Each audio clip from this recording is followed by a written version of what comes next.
berbicara masalah berdoa. Karena hidup di dalam pengikut Kristus adalah hal penyampaian, pengiduan budi mata. Bagaimana kita untuk memohon kepada Tuhan, bagaimana kita menjalin hubungan kepada Tuhan. Nah, ini terambil daripada Matius 6 ayat 6 dengan 7. Demikian akan saya bacakan bagi saudara.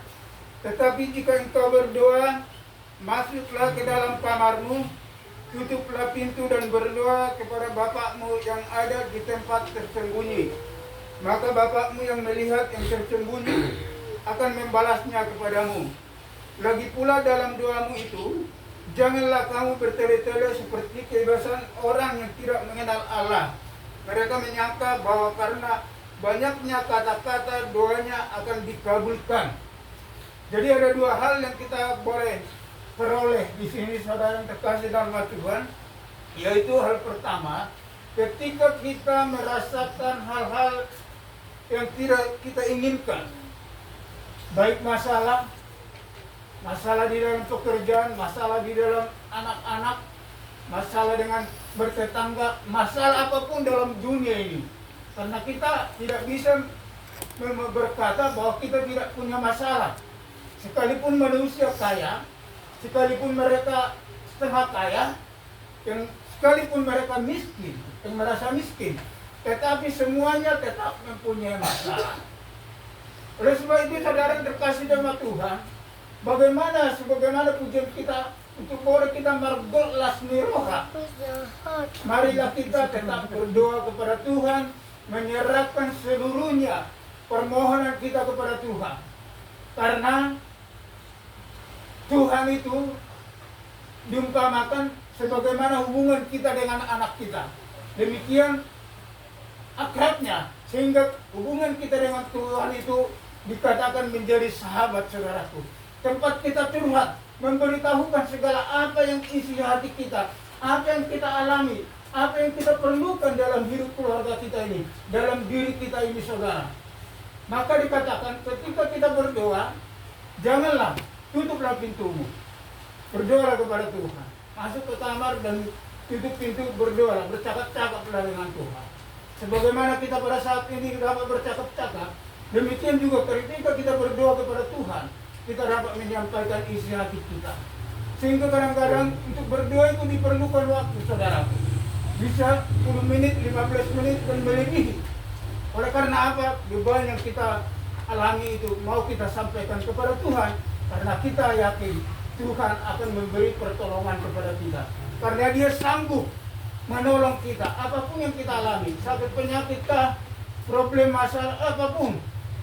Kalau kita yakin dan percaya kepada Tuhan, maka pertolongan itu akan datang, saudara. Mari saudara yang terkasih nama Tuhan, saya berharap hubungan kita ini ke generasi ke depan boleh bisa berkembang dan semakin baik, saudara. Oleh karena kita juga membawakan di dalam doa. Mari kita tetap berdoa juga, berdoa syafaat, mendoakan kita nomor hula-hula, kita nomor boru kepada seluruh anggota keluarga. Itulah doa syafaat, saudara. Karena dipentingkan dalam hidup ini sesungguhnya bukan banyaknya pendapatan kita, maka kita akan merasakan gembira, sukacita. Bukan. Sekalipun pendapatan kita 1 juta per hari, saudara, tetapi kalau kita tidak di dalam Tuhan, akan kita selalu mengeluh dan mengeluh, merasa tidak cukup. Tetapi saudara yang terkasih nama Tuhan, seberapapun penghasilan kita, ketika kita mau bersyukur kepada Tuhan dan mendoakan penghasilan kita ini kepada Tuhan supaya tercukupi untuk kebutuhan kita, maka ingatlah apa yang dikatakan di dalam 2 babak kami. Cukupkanlah makanan kami pada hari ini. Bukan dikatakan bahan maha moral dihamil. Lem masih panganan segala pari dihamil, cukup itu diri namin. Itu harus kita ingat, saudara. Maka penghasilan kita jangan melihat besar kecilnya, Tetapi ingatlah, berdoa kepada Tuhan, menyampaikan segala keluh kesah kita. Inilah kunci kesuksesan dalam hidup ini, saudara. Kalau saya dulu melihat ke belakang, kalau dulu saya berkeluarga, belum ada apa-apanya, saudara. Dan mungkin semua kita yang di sini semua begitu. Kita datang dari kampung hanya membawa baju satu, tetapi sekarang kita sudah punya istri, punya anak, punya rumah, bahkan ada yang sudah punya mobil. Semua ini saudara terkasih sama Tuhan karena kasih karunia Tuhan, pertolongan Tuhan. Karena apa? Kita juga kita topang dengan doa. Anak-anak kita bisa bekerja, mereka bisa mengikuti sekolah, semua karena doa, saudaraku. Oleh sebab itu jangan pernah melupakan Tuhan dalam perencanaanmu. Apapun itu, bisa merencanakan sesuatu, merancang sesuatu, tetapi serahkanlah kepada Tuhan. Maka oleh sebab itu saudara yang terkasih nama Tuhan, marilah kita tetap memang sebagai kita pengikut Kristus tetap mengalami masalah. Karena tidak ada jaminan bagi kita kalau sudah menjadi pengikut Kristus maka hidup kita akan senang-senang, tidak ada lagi persoalan kita.